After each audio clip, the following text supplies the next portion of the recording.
ইরানের ভূখণ্ডে ঘাঁটি গেড়ে তথ্য সংগ্রহ করেছে মোসাদ এজেন্টরা। মানচিত্র তৈরি করেছে গুরুত্বপূর্ণ পরমাণু স্থাপনাগুলোর।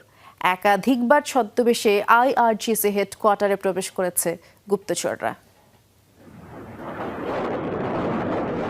ইরানের পরমাণু স্থাপনাগুলোয় একের পর এক হামলা, নিখুঁত টার্গেটের শিকার পরমাণু বিজ্ঞানীরা। ক্ষয়ক্ষতির মাত্রা দেখে অনুমান করা যায় বহু আগেই এ অভিযানের ছক কষেছিল ইসরায়েল। পশ্চিমা দেশগুলোকে পাঠানো ইসরায়েলের কিছু নথি হাতে পেয়েছে দ্য টাইমস। পাশাপাশি সংশ্লিষ্ট এক গোয়েন্দা সূত্রের বরাতে একটি অনুসন্ধানী প্রতিবেদন তৈরি করেছে ব্রিটিশ গণমাধ্যমটি। সেখানে বলা হয়েছে 12 দিনব্যাপী যুদ্ধের অন্তত 15 বছর আগেই ইরানের ভূখণ্ডে প্রবেশ করেছে ইসরায়েলের গোয়েন্দা সংস্থা মোসাদের সদস্যরা। 2010-এর শুরুর দিক থেকেই তেহরানের পরমাণু কর্মসূচির ওপর নজর রাখছিল তারা। ইসরায়েলের ফাঁস হওয়া ডকুমেন্টে দেখা গেছে ধাপে ধাপে বহু মোসাদ এজেন্টের পা পড়েছে ইরানে।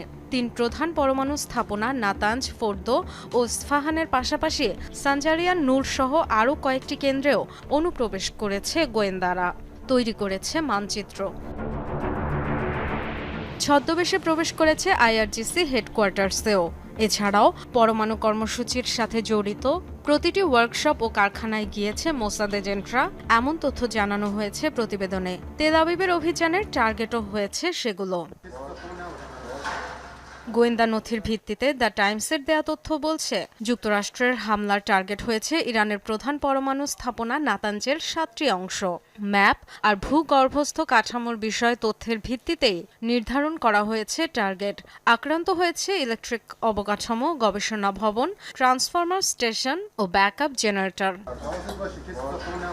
দ্য টাইমসের প্রতিবেদনে আরও বলা হয়েছে, বছরে অন্তত 1000 দূরপাল্লার মিসাইল তৈরির লক্ষ্য ছিল ইরানের। গড়তে চেয়েছিল 8000 ক্ষেপণাস্ত্রের ভান্ডার। ইসরায়েলের বিরুদ্ধে যুদ্ধের শুরুতে 2500 পর্যন্ত মিসাইল মজুদ ছিল ইরানের ভান্ডারে। ডরথি তাসরিন, যমুনা নিউজ।